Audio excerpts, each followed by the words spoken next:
આમ તો એવું હોય છે કે અત્યારે ભાજપનો દબદબો છે, ભારતીય જનતા પાર્ટીનું વર્ચસ્વ છે, જેવું એક સમયે ઇન્દિરા ગાંધી સમયે કોંગ્રેસનું વર્ચસ્વ હતું.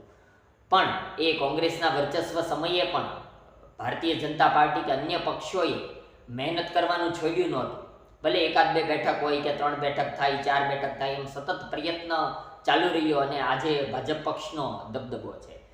તો ભાજપ પક્ષના દબદબા વચ્ચે પણ કોંગ્રેસ પાર્ટી હોય કે આમ આદમી પાર્ટી હોય, દરેકનો પ્રયત્ન શરૂ રહેતો હોય છે કે અમારો પણ સમય આવશે અને એના માટે કોઈ પક્ષ ક્યારેય હથિયાર હેઠા મૂકે નહીં, એ રાજકારણની તાસીર છે. હવે આમ આદમી પાર્ટીને જીવંત રાખવામાં આ વિસાવદર બેઠક અને ભાવનગરના ઉમરાળા તાલુકાનું આ ગોપાલ ઇટાલિયાનું નામ કેવું ધબકતું રહે છે એ જોવાનું રહેશે. ગુજરાત રાજ્યમાં ફરી ચૂંટણીનો માહોલ ગરમાયો છે. વિધાનસભાની પેટા ચૂંટણી યોજાવાની સંભાવના છે. વાત છે જૂનાગઢ જિલ્લાની વિસાવદર બેઠકની.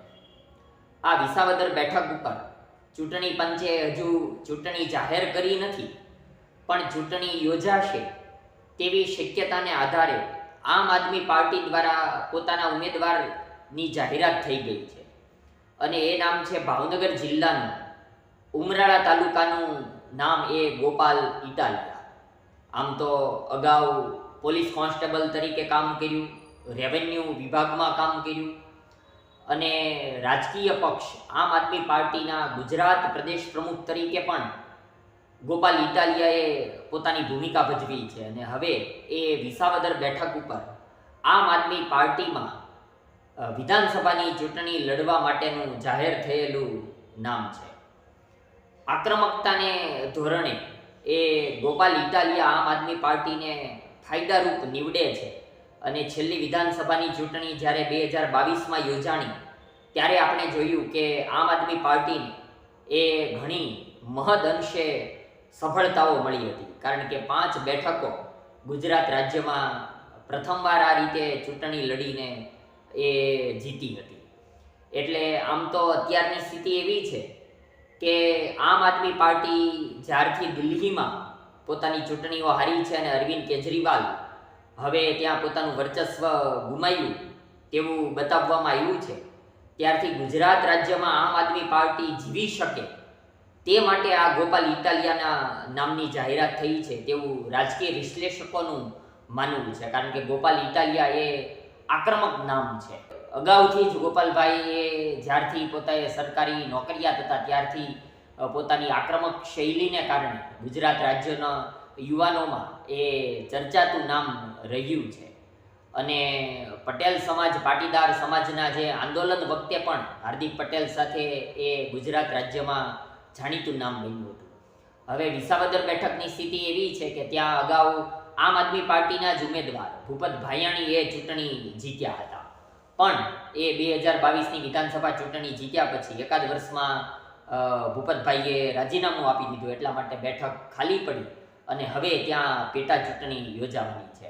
આમ તો 2.5 વર્ષમાં એ હવે વિધાનસભાની નવી ચૂંટણીઓ પણ યોજાશે અને એના માટે પણ અત્યારથી તડજોડ બધા સમીકરણો ગોઠવવાના સ્વાભાવિક જ શરૂ થઈ જાય, કારણ કે 2027માં એ ગુજરાત રાજ્યની વિધાનસભા ચૂંટણી થશે. ગોપાલ ઇટાલિયા એનો જન્મ બોટાદમાં અને ઉમરાળા તાલુકાનું એટલે કે ભાવનગર જિલ્લાનો ઉમરાળા તાલુકો અને તેમાં ટીંબીમાં ગોપાલ ઇટાલિયાનું પ્રાથમિક શિક્ષણ થયું છે. ઉપરાંત માધ્યમિક શિક્ષણ ધોળામાં ભાવનગર જિલ્લાનું જે ગામ અને ત્યાં તે શરૂઆતથી અભ્યાસકાળથી આક્રમક નેતાના નેતૃત્વના ગુણો ધરાવે છે. પણ હવે જવાબદારી એ છે કે શું એ વિસાવદરની બેઠક જીતીને એ પોતાની જે પક્ષની સફળતા છે એ મેળવી શકશે કે કેમ?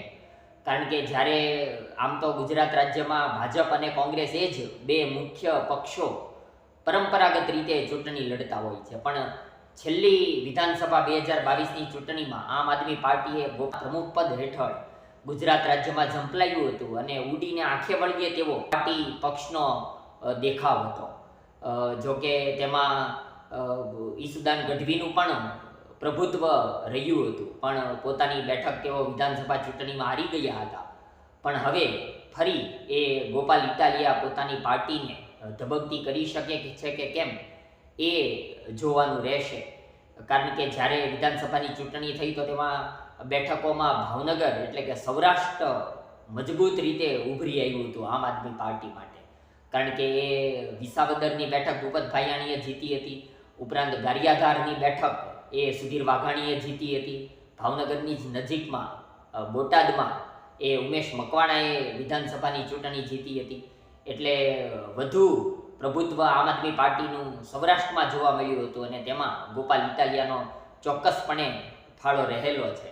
ઉપરાંત ચૈતર વસાવા પણ એ નર્મદામાં પોતાના પરફોર્મન્સથી આમ આદમી પાર્ટીને જીવંત રાખવા માટે સતત તેમની મહેનત